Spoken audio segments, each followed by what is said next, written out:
Olá, irmãos, aqui é o Pastor Duzi e eu gostaria de saudar a todos vocês, irmãos da querida Igreja Presbiteriana de Botafogo, com a graça e a paz do nosso bom Deus. Que ela seja abundante na sua vida e na vida da sua família. Eu fui convidado pelo Reverendo Cid para trazer a meditação no dia de hoje, neste nosso culto de adoração ao Senhor. E eu queria convidar você então a abrir o texto muito conhecido do Salmo 23.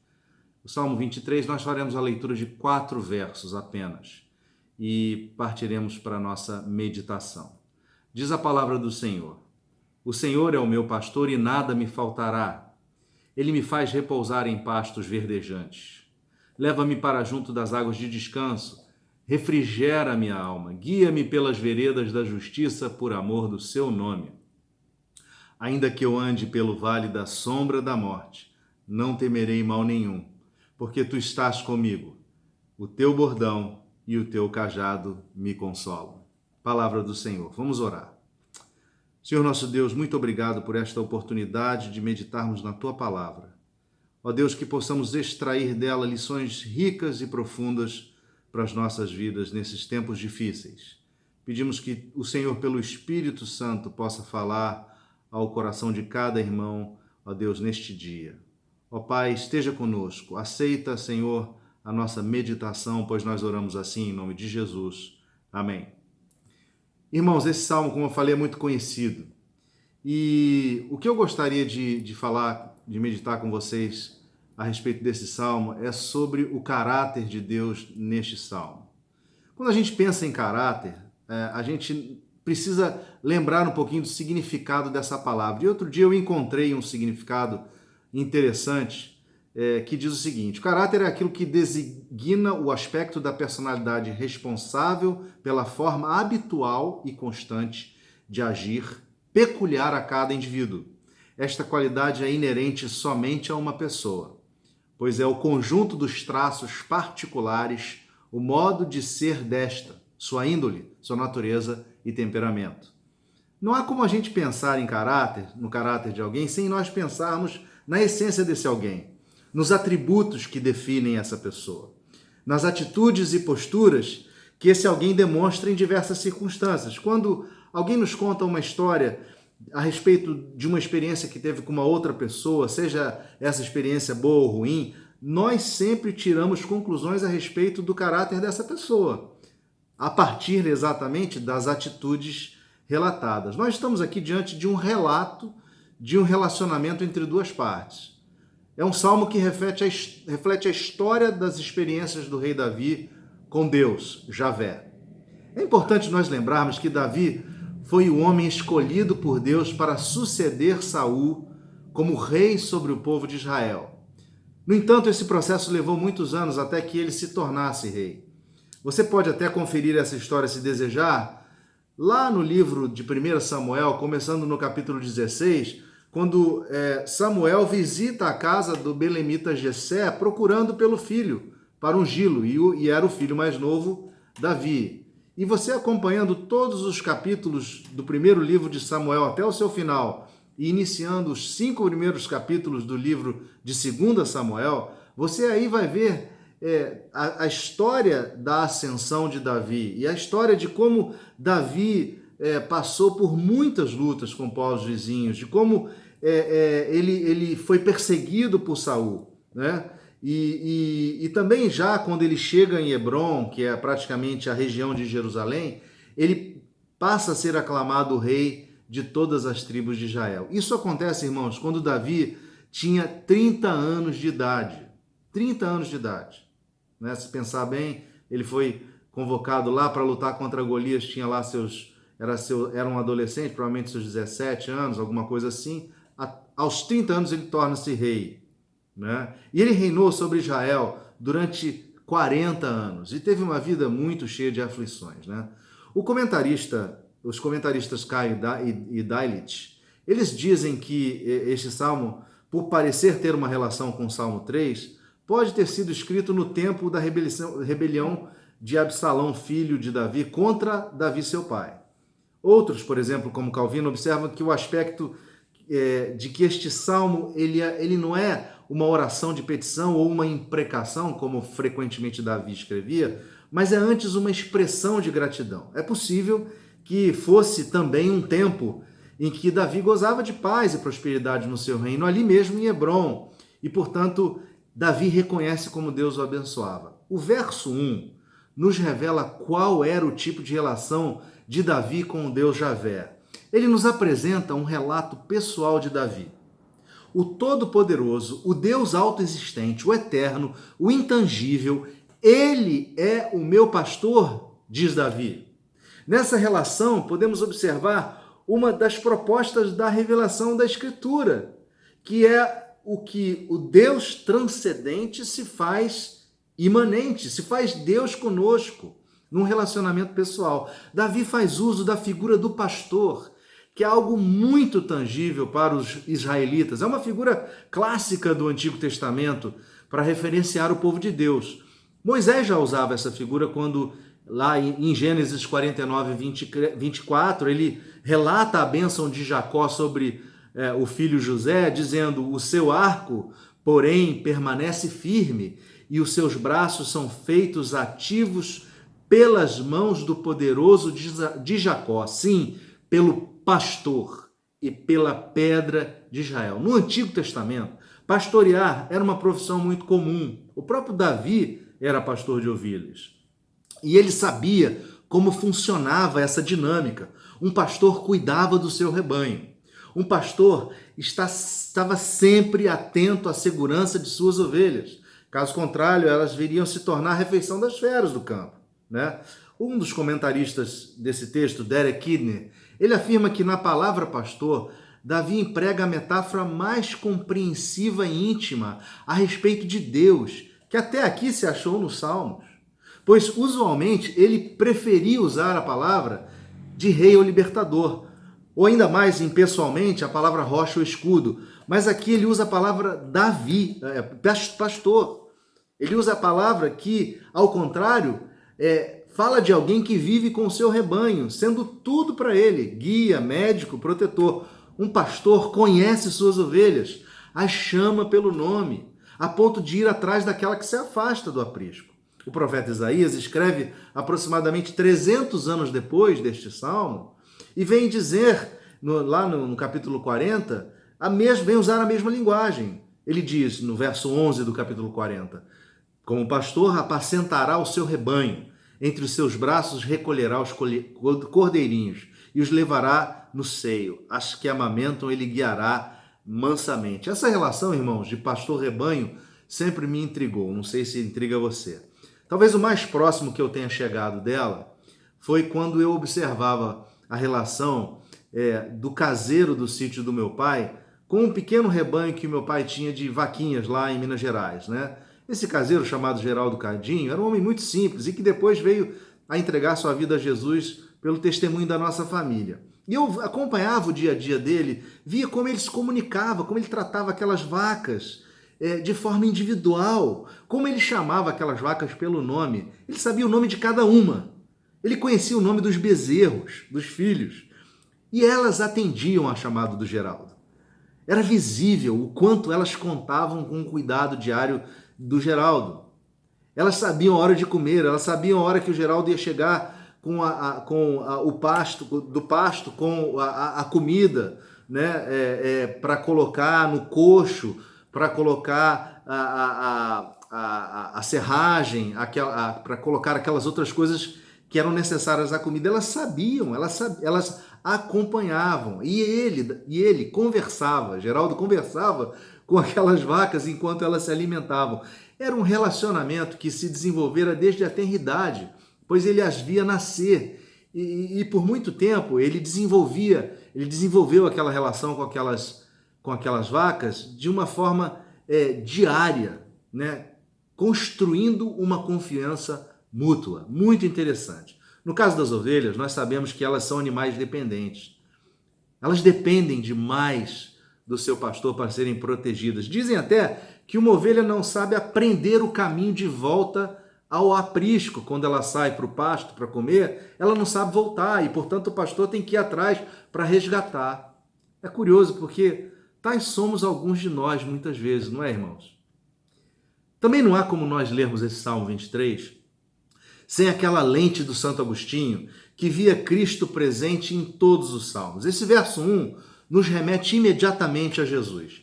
Ele nos lembra de quando ele, segundo o relato do Evangelho de João, nos revela ser o nosso bom pastor. Lá em João 10, versos 1 a 5, diz assim: em verdade vos digo, o que não entra pela porta no aprisco das ovelhas, mas sobe por outra parte, esse é ladrão e salteador.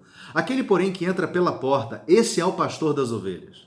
Para este o porteiro abre, as ovelhas ouvem a sua voz, ele chama pelo nome as suas próprias ovelhas e as conduz para fora.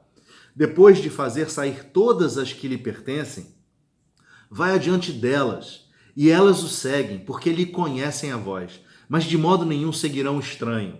Antes fugirão dele, porque não conhecem a voz dos estranhos. E mais à frente, no capítulo 10, versos 14 e 15, ele diz assim: eu sou o bom pastor, conheço as minhas ovelhas, e elas me conhecem a mim, assim como o Pai me conhece a mim, e eu conheço o Pai, e dou a minha vida pelas ovelhas. Essa relação, irmãos, de Deus com o salmista mostrava o seu caráter cuidador, sustentador, protetor, provedor para todas as necessidades que Davi tinha. Deus sustentava Davi com sua provisão, por isso Davi podia dizer: nada me faltará, ter a Deus me basta. Será que em nossas vidas ter a Deus basta? Será?